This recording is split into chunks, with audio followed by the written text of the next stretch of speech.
Assalamualaikum warahmatullahi wabarakatuh. Kami dari kelompok 8 akan menjelaskan tentang bagaimana mempertahankan keharmonisan keluarga pada masa pandemi COVID-19. Sebelum kami menjelaskan lebih jauh, perkenalkan, nama saya Esti Putriana Dewi, NIM 188. Perkenalkan, saya Shirley Lailatul Wahyuni, NIM 192. Perkenalkan, nama saya Balgis Anisya, NIM 196. Perkenalkan, nama saya Oviani Septiana, NIM 197.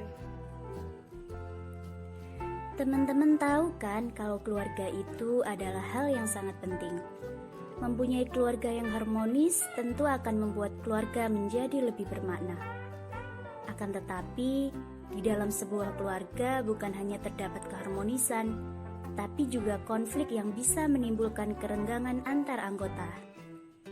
Untuk itu, bukan hanya diperlukan kasih sayang antar anggota keluarga saja, tapi juga diperlukan kejujuran dan rasa pengampunan antar anggotanya. Hubungan suami dan istri yang kuat akan menjadi pondasi bagi keluarga dan menjadi contoh untuk anak-anaknya dalam mewujudkan keluarga yang harmonis. Persepsi keharmonisan keluarga. Keharmonisan keluarga merupakan proses mengamati oleh panca indera yang dilakukan terus-menerus oleh seseorang di dalam suatu keluarga yang di sana terdapat dua atau lebih individu yang tergabung karena hubungan darah, hubungan perkawinan atau pengangkatan, dan di dalamnya berhubungan secara serasi, seimbang, saling terbuka, saling menjaga, saling menghargai, dan saling memenuhi kebutuhan. Ciri-ciri keluarga yang harmonis menurut Basri 2002. 1. Dasar-dasar hubungan yang efektif. 2. Hubungan anak dengan orang tua. 3. Memelihara komunikasi dalam keluarga. Ada beberapa faktor yang mempengaruhi keharmonisan dalam keluarga, antara lain yang pertama, ekonomi. Hal ini yang paling sering mempengaruhi keharmonisan suatu keluarga, karena dalam suatu keluarga harus memiliki anggaran untuk hidup. Mutlak suami harus mampu menghidupi keluarganya dengan cara bekerja atau berusaha. Yang kedua, tidak memiliki keturunan. Dalam masyarakat Karo, hal ini juga memengaruhi keharmonisan dalam sebuah keluarga. Sebabnya dalam keluarga masyarakat Karo, anak adalah generasi penerus keturunan dari sang bapak. Yang ketiga, memiliki kebiasaan yang menyebalkan. Setiap orang termasuk orang tua, mertua, anak, dan menantu memiliki suatu kebiasaan yang menyebalkan. Sebagai contoh, terlalu banyak memasukkan gula ke dalam teh, menceritakan suatu masalah secara berulang-ulang, cerewet, dan sebagainya. Yang keempat, adanya pihak ketiga dalam keluarga. Di sini, pihak ketiga bukan hanya hadirnya pria idaman lain atau wanita idaman lain, melainkan bisa juga adanya campur tangan dari orang tua, mertua, ipar, dan saudara-saudara dari kedua belah pihak. Dan yang terakhir, perbedaan pendapat antara suami dan istri. Dalam suatu keluarga, hal ini pasti sering dijumpai.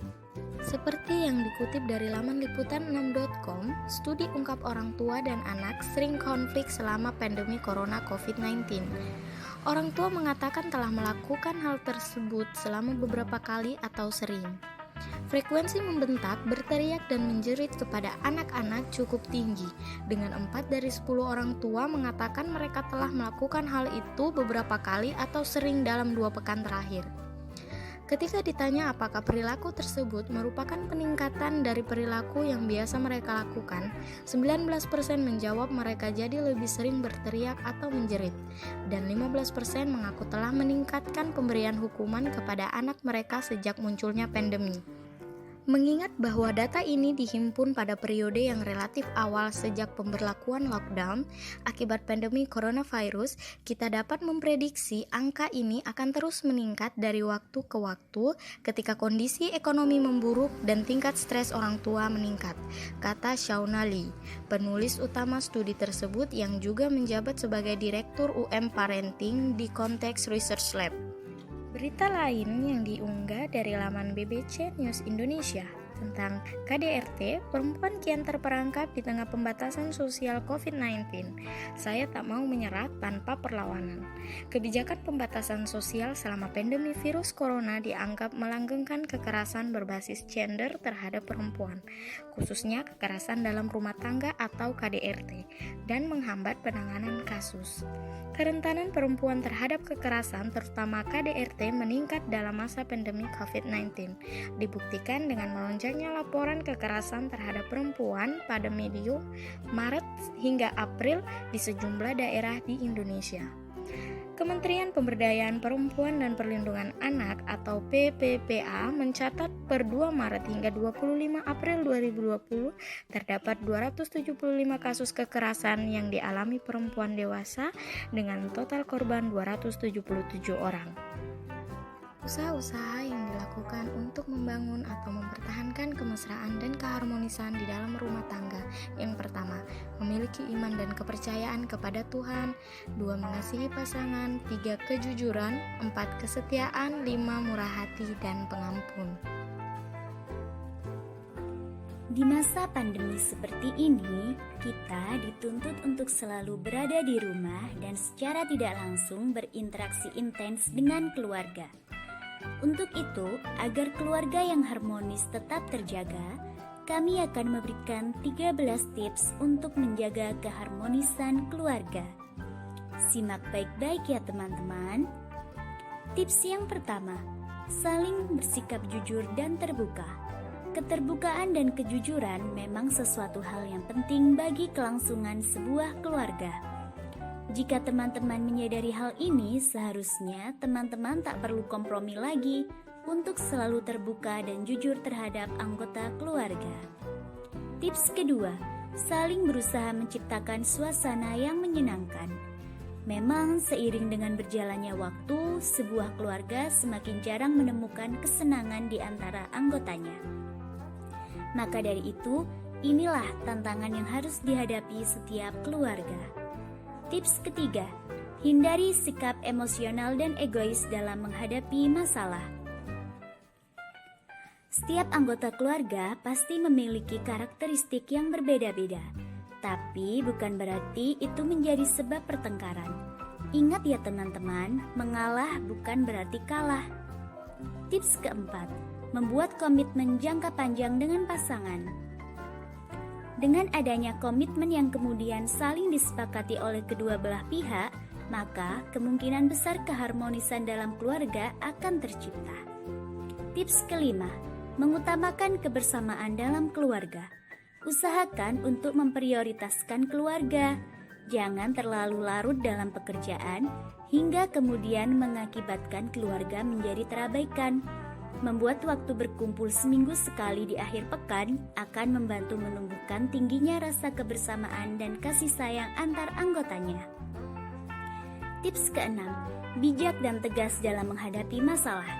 Selalu sandarkan pada agama agar masalah yang dihadapi bisa terselesaikan dengan baik. Tips ketujuh, tidak membawa masalah dari luar ke dalam rumah. Saat sudah pulang ke rumah, ada baiknya fokus saja ke keluarga. Jadi masalah yang timbul di luar rumah diselesaikan secara terpisah ya. Tips ke-8, berikan perhatian penuh. Sesibuk apapun harus memberikan perhatian yang penuh ya teman-teman. Tips ke-9, biasakan gaya hidup sehat dalam keluarga. Dengan keluarga yang suka dengan gaya hidup sehat, maka otak dan tubuh akan selalu menjadi lebih segar. Itu akan memicu kebahagiaan dan keharmonisan di dalam keluarga. Tips ke-10, pilih lokasi tempat tinggal yang baik untuk keluarga. Lingkungan memang akan berpengaruh pada diri dan anggota keluarga. Jika berada di lingkungan yang baik, maka kepribadian anggota keluarga juga akan ikut berpengaruh baik. Dan ketika kepribadian anggota keluarga menjadi baik, maka keharmonisan keluarga akan mudah untuk diwujudkan. Tips ke-11, menjalin silaturahmi dengan keluarga pasangan. Jangan lupa untuk membuat jalinan atau hubungan yang baik dengan keluarga mertua. Ini karena hakikat sebuah pernikahan bukan hanya menyatukan dua insan, namun juga menyatukan dua keluarga. Maka dari itu, menjalin hubungan baik dengan keluarga mertua adalah hal yang tak bisa dilupakan.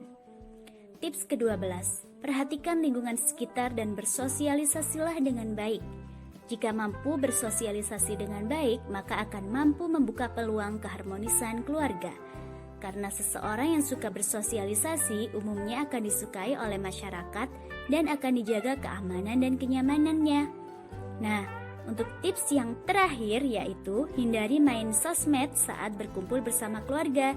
Pernah dengar kan gadget atau sosmed mendekatkan yang jauh, namun menjauhkan yang dekat? Jadi sebaiknya hindari main gadget bila sedang bersama keluarga ya teman-teman. Sekian penjelasan tentang bagaimana mempertahankan keharmonisan keluarga pada masa pandemi COVID-19 oleh kelompok kami. Lebih dan kurangnya kami mohon maaf. Wassalamualaikum warahmatullahi wabarakatuh.